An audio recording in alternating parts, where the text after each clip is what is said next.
ba kahirap para sa isang ina ang magpakita ng katatagan para sa pamilya kung siya mismo ay may mabigat na karamdaman?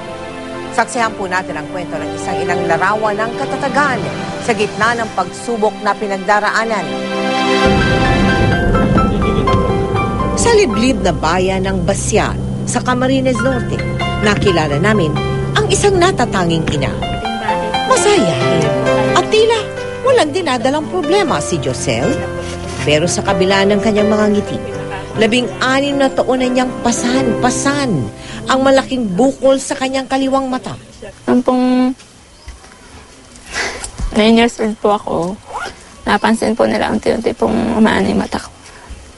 Tapos po yung lola ko po, siyempre po dinala po nila ako sa albularyo. Tapos po ng 13 years old na po ako, sumasakit po yung ulo. Parang binabak siya, iyak na ako ng iyak.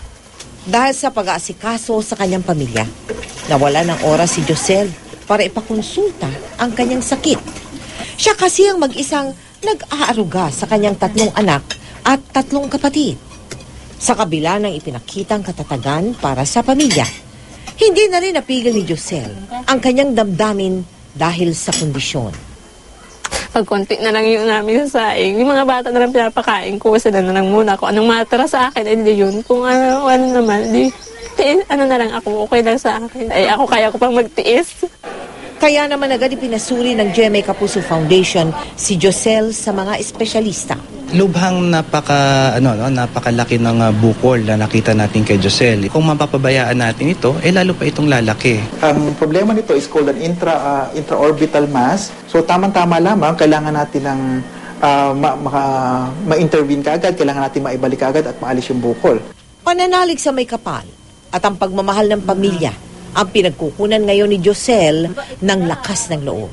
Dati nung una, parang tatanong ko, bakit kailangan, bakit ko nararanasan ito? Naisip ko nung naging mas malapit pa ako sa Panginoon, naisip ko siguro may plano sa akin ng Diyos na hindi ko lang alam ngayon. Kaya naman ang hiling ng mga nagmamahal kay Josel. Ano po, kanina yung bukol ni Mama. Isang ilaw ng tahanan, hindi inaalintana ang mabigat niyang karamdaman. Para sa pamilyang siya ang tanging sandigan.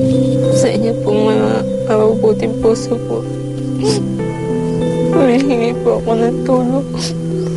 Sana po matulungan niyo po ako. Mahanga kami sa iyong katatagan, Josel. Mga kapuso, kailangan po ni Josel na sumailalim sa marami pang pagsusuri bago siya maoperahan. Magpapasalamat po kami kina Dr. Lawrence Tino, Dr. Salve Solidum, at Dr. Rene Gutierrez na sumuri sa kanya. Sana po kayo makapagbigay ng kahit anong tulong para kay Josel. Maaari po kayo magdeposito ng inyong donation sa aming bank accounts o sa alinmang sangay na Cebuana Lawlier. O mag-log on sa www.kapusofoundation.com. Samantala kung kayo po ay 18 taong gulang hanggang 65 taong gulang, may timbang na 110 pounds o ibig sabihin hindi po bababa sa 110 pounds o 50 kilos at hindi kayo high blood, hindi rin kayo anemic, naayayahan po namin kayo at ang inyong mga kaibigan, mga kaklase, mga katrabaho, lahat ng mga miyembro na inyong pamilya sa ating taunang bloodletting project na gaganapin sa August 9. Araw po yan ng Huwebes sa Evergotesco Mall sa Quezon City. Magkita-kita po tayo doon.